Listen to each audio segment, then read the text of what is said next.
అనగనగా ఒక పెద్ద పచ్చని అడవిలో చాలా జంతువులు స్నేహంగా ఉండేవి. పక్షులు పాటలు పాడుతుండగా జింకలు, కోతులు, కుందేళ్లు ఆనందంగా ఆడుకునేవి.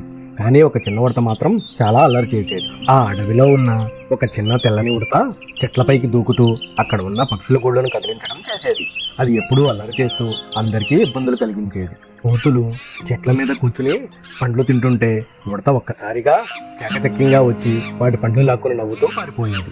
జింకలు ప్రశాంతంగా నీరు తాగుతుంటే ఉడత నీళ్ళలో రాళ్లు వేసి వాటి మీదకి చల్లి వారిని భయపెట్టేది. ఆ అల్లరితో విసిగిపోయిన జంతువులు ఇలా అల్లరి చేసి అందరినీ ఇబ్బంది పెడితే ఈ అడవిలో ఎలాగుంటాం అని అందరూ తెల్లని ఉడత మీద కోపం తెచ్చుకున్నాయి. ఇప్పుడు ఏమి చేయాలో అని అందరూ ఆలోచించసాగారు. చివరికి అడవిలోని జంతువులన్నీ అడవిరాజైన సింహరాజు దగ్గరికి వెళ్లి ఫిర్యాదు చేశాయి. మహారాజా, ఈ తెల్లని ఉడత మమ్మల్ని చాలా ఇబ్బంది పెడుతుంది అని చెప్పాయి. సింహరాజు ఉడతను పిలిచి కాస్త కోపంగా మాట్లాడుతూ అల్లరి చేయడం మంచిది కాదు, స్నేహంగా ఉండాలి, లేకపోతే సమస్యలు వస్తాయి అని ఉడతతో చెప్పింది. సింహరాజు మాటలు పట్టించుకొని ఉడత మాత్రం మెల్లిగా నవ్వుతూ నాకు అల్లరి చేయడం చాలా ఇష్టం, ఎవరూ నన్ను ఆపలేరు అని అహంకారంగా అనుకుంది.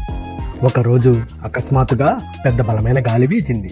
నల్లమేఘాలు కమ్ముకొని భారీ వర్షం కురవడం మొదలయ్యింది. అది చూసిన అడవిలోని జంతువులందరూ చాలా భయపడ్డారు. అన్ని జంతువులు సురక్షితంగా గుహల్లో చెట్ల కింద దాక్కున్నాయి. కానీ ఉడత మాత్రం వర్షంలో పరిగెత్తుతూ వర్షం ఎంత సరదాగా ఉంది అని అల్లరి చేస్తూనే ఉంది. అదే సమయంలో ఒక పెద్ద చెట్టు కొమ్మ విరిగి ఉడత దగ్గర పడింది. ఉడత ఒక్కసారిగా భయంతో ఉడికిపోయింది. అది చూసిన ఉడత భయంతో పరిగెత్తి ఒక గుహలోకి దాక్కోవాలని ప్రయత్నించింది.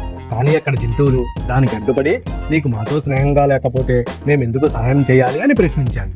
ఉడత కన్నీళ్లు కారుస్తూ చెప్పింది, క్షమించండి స్నేహితులారా, ఇకపై అల్లరి చెయ్యను, మిమ్మల్ని ఇబ్బంది పెట్టను, నేను అందరితో స్నేహంగా ఉంటాను అంది. ఆ మాటలు విన్న జంతువులు ఒకదానిని ఒకటి చూసి నవ్వి ఉడతను క్షమించాయి. ఇక మాతో స్నేహంగా ఉండు అని దానిని గుహలోకి చోటించాయి.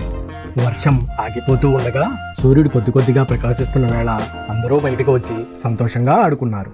ఇప్పుడు ఉడత కూడా అల్లరి చేయకుండా మిగతా వారితో సంతోషంగా స్నేహంగా జీవించింది. మరుసటి రోజు వర్షం ఆగిపోయి సూర్యుడు ఉదయించాడు. అందమైన సూర్యోదయం కాంతులు అడవిని నింపాయి.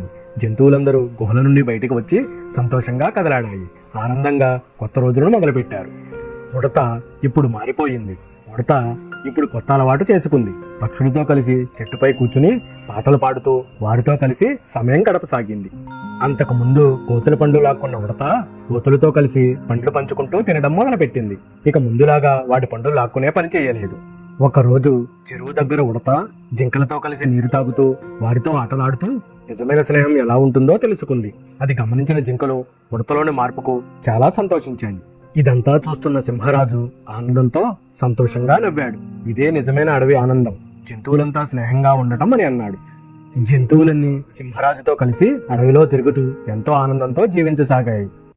ఇలాంటి మరిన్ని వీడియోస్ కోసం please like and subscribe my channel.